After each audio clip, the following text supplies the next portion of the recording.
in compliance thereto. यानी जो election commission ने ये ख़त लिखा है तो ministry of science and technology ने उनको ये जवाब दिया है कि हम इससे ये समझते हैं कि जो आपको 19 अप्रैल 2021 को और बाद में 15 नवंबर 2021 को जो मशीन्स की डेमोन्स्ट्रेशन दी गई थी आप उसको अप्रूव कर रहे हैं और हम उसके मुताबिक जो है वो मशीनें आपको सप्लाई करने के लिए तैयार है। अब बुनियादी तौर के ऊपर तो जाहिर है कि हम समझते हैं कि इलेक्शन कमीशन को सिंपल ये चाहिए कि अपनी शराइत पर मबनी एक टेंडर इशू करे और पूरी दुनिया से जो भी कंपनीज ये बनाती हैं वो बनाएंगी और वहाँ पे लेके आ जाएंगी और ये बड़ा अच्छा एक स्टेप होगा, पता भी चल जाएगा और एक लोगों के सामने भी बात आ जाएगी कि ये ईवीएम के ऊपर इलेक्शन जो है वो कितने महफूज हैं। और मैं आपको दोबारा याद ये दिलाता चलूँ कि ये जो इलेक्ट्रॉनिक वोटिंग मशीन का मामला है ये सबसे पहले 2012 में आसिफ जरदारी साहब की हुकूमत में पीपल्स पार्टी ने ये उठाया था। उसके बाद 2016 में इसके ऊपर डिस्कशन हुई और नवाज शरीफ की हुकूमत ने 2017 में इलेक्ट्रॉनिक वोटिंग मशीन के ऊपर इलेक्शन कमीशन को ये हदायत की कि वो इसके ऊपर एक कम्प्रीहेंसिव रिपोर्ट बनाए और इलेक्शन कमीशन को कहा गया कि इसके ऊपर जो अमली इक़दाम हैं वो उठाए जाएं। और अब यो 2012 और 2016 में जो पहले पीपल्स पार्टी ने और बाद में PMLN ने ये बात आगे बढ़ाई थी, हम उसी को लेकर आगे बढ़ रहे हैं और हम समझते हैं कि इसके ऊपर तमाम सियासी जमातों को अपना मुस्बत किरदार जो है वो अदा करने की ज़रूरत है। और अब जबकि इलेक्शन कमीशन ने ये खुद ये कहा है कि वो इनको ये मशीनें जो हैं वो चाहिए अगले इस्लामाबाद के इलेक्शन के लिए, तो ये एक अच्छी बात है और इसको हम आगे बढ़ाना चाहते हैं।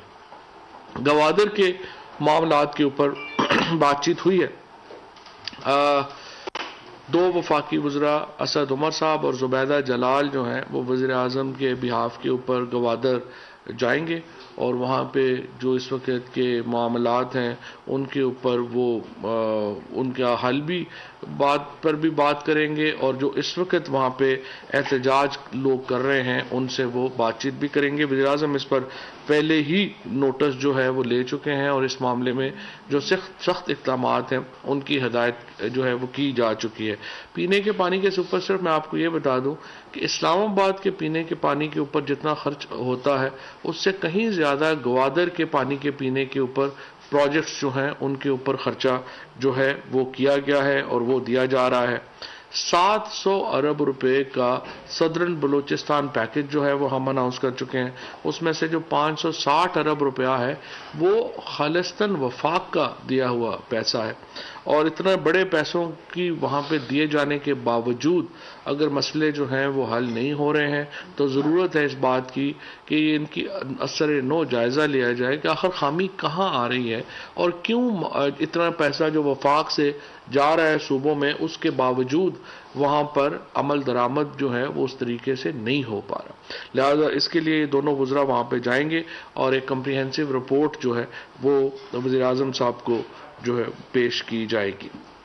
इसके बाद तीसरा अहम एजेंडा जो है वो प्राइसेस का है। अब ये बात खुशाइंद है कि तीसरे मुसलसल हफ्ते में जो सेंसिटिव प्राइस इंडेक्स है वो नीचे जा रहा है और एक अमूमी रुझान कीमतों में कमी का जो है वो तीसरे हफ्ते भी नज़र जो है वो आ रहा है। इसमें मैं आपको ये भी बता दूं कि वज़ीर आज़म ने ख़ुसूसन जो हमारे मासवाए सिंध के जहाँ पे बदकिस्मती से वहाँ की हुकूमत ने सेहत कार्ड और राशन के प्रोग्रामों में शिरकत, बाकी तमाम पाकिस्तान में जो सेहत का खर्चा है वो पहले ही हुकूमत अब उठाएगी जनवरी से, तो तमाम जो आपके मिडिल क्लास का और लोअर मिडिल क्लास का जो सेहत के ऊपर अखराजात आ रहे थे अब वो अखराजात आपके हुकूमत उठाएगी और वो अखराजात भी आप अपनी ज़रूरत की जो चीज़ें हैं उनमें आप खर्च जो है वो कर सकते हैं।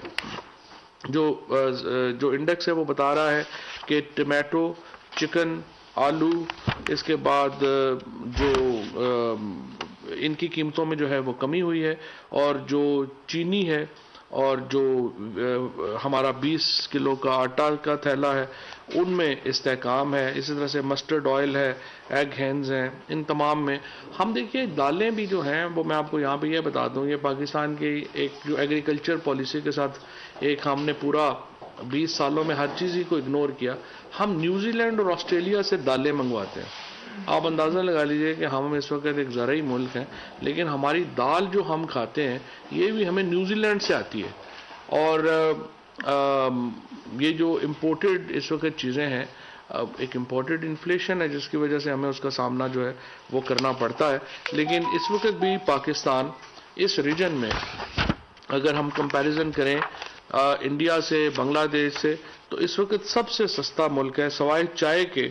जो वहाँ पर जो हिंदुस्तान में 1232 रुपये की है वो हम, और बांग्लादेश में 916 रुपये की है, श्रीलंका में 1117 की है, हमारे यहाँ 1315 रुपये की है पर केजी चाय।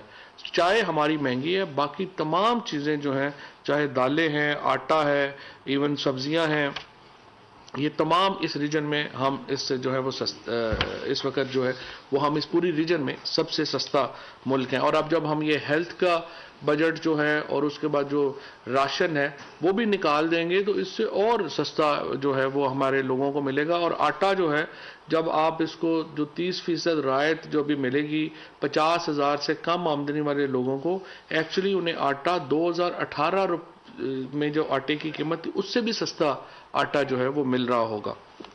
इसी तरीके से जो मसला हमारा आ रहा है वो अब भी जो है वो कराची और हैदराबाद में आ रहा है।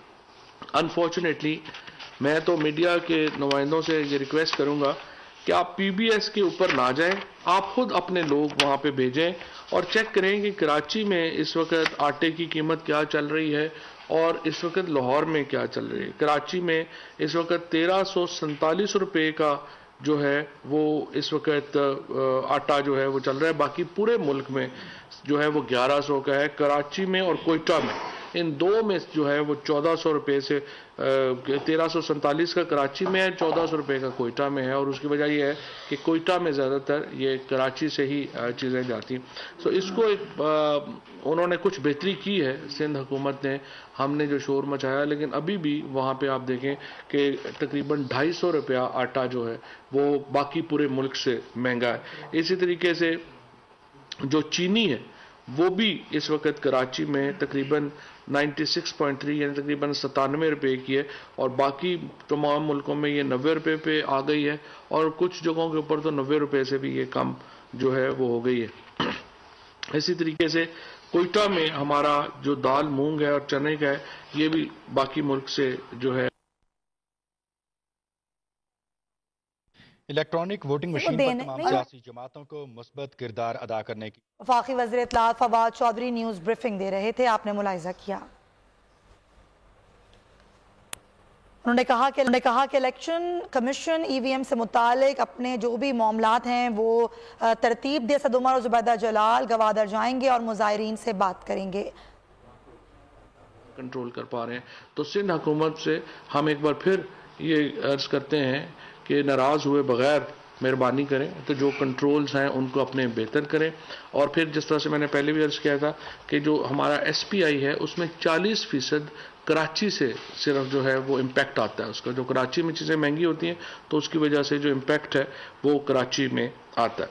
थोड़ा सा यहाँ पे मैं किसानों में फर्टिलाइज़र का बता दूँ। जितनी अच्छे तरीके से फर्टिलाइज़र को इस हुकूमत ने मैनेज किया है, इतनी गैस के बहरान के बावजूद उसकी मिसाल नहीं मिलती। पहले तो मैं आपको बताऊं कि पिछले साल जो 4 हमारी बम्पर क्रॉप्स हुई, उसके 5 जो हमारी बम्पर क्रॉप्स हुई, उसके नतीजे में किसान को 400 अरब रुपया इजाफी आमदनी जो है वो हुई है। इस वक्त दुनिया में यूरिया की कीमत तकरीबन 10,000 रुपये के ऊपर है। हमारे यहाँ इस वक्त जो बैग है वो मिल रहा है 1700 रुपये सरकार के ऊपर, और जहाँ पे ब्लैक की शिकायत है वहाँ पे भी 2200 रुपये का। तो आप अंदाज़ा लगा सकते हैं कि इतना बड़ा जो फ़र्क है कीमत का वो हुआ। और उसका जो फ़र्क है ये ऐसे ही नहीं हो गया, इसमें एक बहुत ही हमारी एक समझिए कि जो हमारी एनर्जी मिनिस्ट्री है, जो हमारी इंडस्ट्रीज़ मिनिस्ट्री है, उन्होंने एक बहुत ही प्लान तरीके से ये फैसला किया कि जो हमारे गैस के प्लांट्स हैं उनको गैस की सप्लाई जो है वो जारी रखी जाए। और अगरचे हमारे यहाँ डोमेस्टिक गैस का बहरान आ जाता है, लेकिन हमने फर्टिलाइज़र को गैस जो है वो जारी रखी, जिसकी वजह से इस वक्त पाकिस्तान की हिस्ट्री की सबसे बड़ी प्रोडक्शन जो है वो यूरिया की हम ले सके, जो तकरीबन 34 million metric 33 million metric tonne है। ये हमारी हिस्ट्री की सबसे बड़ी प्रोडक्शन जो है वो हुई है। और अगर ये थोड़ा गैस का हमारा इशू ना होता तो हम शायद 37 पे चले जाते।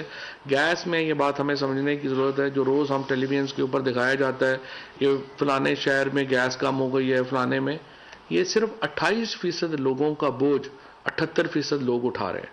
तमाम जो गैस शहरों में है वो सब्सिडाइज्ड गैस है और उसका बोझ 78% उन लोगों के ऊपर आ रहा है जो कि जिनके पास गैस नहीं है। वो एलपीजी के ऊपर है या कोयले के ऊपर है या वो और जो लकड़ी के ऊपर है, दीगर ज़राए के ऊपर है, उनके पास गैस नहीं है। और वो 78% लोग बड़े शहरों में रहने वाले 28% लोगों का बोझ उठा रहे हैं। ये इसका डेफिनेटली ये लंबा अर्सा नहीं चल सकेगा। गैस 9% हमारे यहाँ हर साल डिप्लीट हो रही है। पिछले साल 9% डिप्लीट हुई, इस साल फिर 9% डिप्लीट हो रही है और उसके नतीजे में आपके पास चंद सालों में गैस नहीं रहेगी। और ख़ुसूसन ये जो बड़े शहरों में लोग जो बहुत सस्ती गैस के आदी हो चुके हैं, इनको अपनी आदतें जो हैं वो बार बदलनी होंगी और हमें गैस का जो पूरा सिस्टम है उसको रीस्ट्रक्चर करना होगा। एनर्जी के ऊपर उन 78% लोगों का भी उतना ही हक है जो कि इस वक्त गैस की सहूलत से महरूम है, जितने कि वो जो कि बड़े शहरों में रहते हैं और उनके पास गैस जो है वो आ रही है। इसके साथ जो DAP है, चूँकि उसकी कीमत इस वक्त दुनिया में बहुत महंगी है, DAP हम बनाते नहीं हैं, 70% DAP हम इंपोर्ट करते हैं, उसकी कीमत जो है उसमें इजाफा हुआ है और उसकी नॉन अवेलेबिलिटी की वजह से भी पाकिस्तान में यूरिया की कीमत जो है वो बढ़ी है। अब ये यूरिया की जो कीमत है उसमें भी डिक्लाइन जो है वो आ रहा है। तकरीबन एक ओवरऑल जो PBS था उसके मुताबिक ये तकरीबन 10% कम हुई है पिछले इन हफ्तों में और अब तकरीबन ये 1834 रुपया इसकी एवरेज प्राइस जो है वो निकल रही है। और जो इसकी बड़ी वजह जो है वो ये है कि जो अब हमारे यहाँ बुआई का सीज़न मुकम्मल हो गया। एक बड़े टीवी ने लिख दिया कि इससे बुआई मुतासर होगी, तो मैंने बताया कि तकरीबन पूरे मुल्क में गंदम जो है वो पहले ही उसकी बुआई जो हो चुकी है और इसके मुताबिक जो है वो अब हम आगे बढ़ेंगे। अच्छा जी, शुगर की नई पॉलिसी जो है रिफॉर्म्स का एक हमने पूरी कमेटी तश्कील दी थी जिसका मकसद ये था कि वो शुगर के ऊपर जो है वो अपने मामला देखेंगे। शुगर के जो इश्यूज हैं उसके ऊपर एक कम्प्रिहेंसिव रिपोर्ट जो है वो दी गई है और sugar sector reform committee report जो है वो आज जारी की जा रही है। इसमें एक 3 हफ्ते के लिए एक पब्लिक डिबेट होगी और तमाम लोग जो हैं इसको देख लेंगे। इसमें बहुत बड़े प्रपोजल्स दिए गए हैं, जिसमें एक बड़ा प्रपोजल ये है कि शुगर को डीरेगुलेट कर दिया जाए और इसमें ना हुकूमत जो है वो कीमत फिक्सेशन में डले, ना ही सब्सिडी में डले और ना ही सिर्फ जो क्रशिंग सीजन है उसको हुकूमत इन्फोर्स करे। लेकिन ये अभी पब्लिक डिबेट के लिए दे दी गई है। 3 हफ्ते इसके ऊपर सजेशंस और जो लोग बाकी भी इसमें बात करना चाहते हैं वो बात कर लें और उसके मुताबिक फिर इसको जो है वो हम आगे लेके चलेंगे। मुआवने खसूसी बराए सेहत डॉक्टर फैसल सुल्तान ने कोरोना की जो नई किस्म ओमिक्रॉन आई है उसके ऊपर एक ब्रीफिंग दी है और फ़िलहाल हमारे यहाँ हमें खुशी की बात है कि ना सिर्फ ये कि 25% लोगों ने अपनी वैक्सीन जो है वो लगवा ली हैं। यहाँ पे सिर्फ ये है कि 2 करोड़ लोग हैं पाकिस्तान में जिन्होंने वैक्सीन की 1 डोज लगवाई है। उनसे हमारी दरख्वास्त है कि वो दूसरी डोज लगवा लें, क्योंकि जो वैक्सीन की 1 डोज है उससे 3% के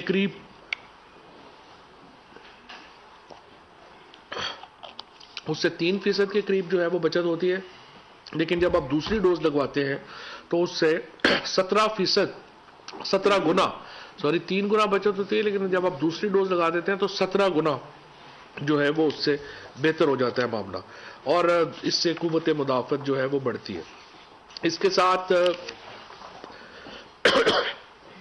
काबीना ने पाकिस्तान और ताजिकिस्तान के माबैन 2 तरफा फ़ज़ाई रूट में तब्दीली की मंजूरी दी है और काज़िक एयर कंपनी स्कैट SCAT को पाकिस्तान में काम करने की इजाज़त दी है। बेसिकली काज़ाकिस्तान और सेंट्रल एशिया में हम चाहते हैं कि एक फ़ज़ाई सफ़र शुरू हो ताकि हमारे आजकल उनके ताल्लुकात जो हैं उससे मज़ीद उसमें फ़ायदा हो। पाकिस्तान और इराक़ के माबैन फ़ज़ाई सफ़र मुआहदे में तरमीम की इजाज़त दी गई है। पाकिस्तानी काबीना ने पाकिस्तानी 10, 50, 100 और 1000 रुपये के पुराने करेंसी नोट्स जो थे उनको स्टेट बैंक चाह रहा था 6 साल की एक्सटेंशन की जाए, काबीना ने 1 साल की एक्सटेंशन की है। जिन लोगों ने चेंज कराने हैं वो 1 साल में चेंज करा लें। 10, 5, 50 और 100। अफगानिस्तान के लिए हमने वीज़ा पॉलिसी जो है उसमें नरमी दी है। 15 दिन के अंदर अगर वीज़े के हसूल के लिए जो है वो 30 दिन से मुद्दत कम करके 15 दिन कर दी गई है। इसी तरीके से जो अफगान अवाम की फलाह बहबूद और इमदाद के लिए बैनुल-अक़वामी NGOs हैं उनके तरीक़ाकार को आसान किया गया ताकि वो अफगानिस्तान जा सके। इसी तरीके से जो अफगान शहरी दूसरे ममालिक में जाना चाहते हैं उनके वीज़ा जो है वो 60 दिन के लिए ट्रांजिट वीज़ा उनको अवेलेबल होगा ताकि वो ज़मीनी और फ़ज़ाई रास्तों से इसको इस्तेमाल कर सके।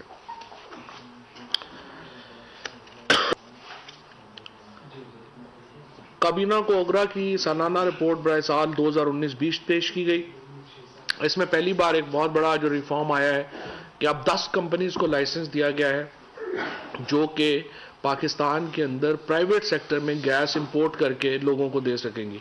सो ये इसकी भी डीरेगुलेशन होने जा रही है और इसमें बहुत मेजर स्टेप्स जो हैं वो लिए गए हैं। इसके साथ ये जो हमारे यहाँ फटते हैं गैर कानूनी पंप्स में और प्लास्टिक के कंटेनर में उनके खिलाफ एक पूरी मुहिम जो होगी और दूसरा ये जो हमारे गैस सिलेंडर्स फटते हैं इसके ऊपर पहली बार एक कम्प्रिहेंसिव पॉलिसी जो है वो लाई जा रही है। इदारा जाती इस्लाहात के नवंबर 2021 को होने वाले इजलास में फैसलों की तौसीक जो है वो की गई है। इसी तरीके से जो ECC के फैसले हैं उनकी तौसीक जो है वो की गई है और 5 बिलियन रुपीस आपको पता है पहले ही हम अफगानिस्तान को दे रहे हैं। सब्सक्राइब करें और बेल दबाएं ताकि कोई खबर रह न जाए।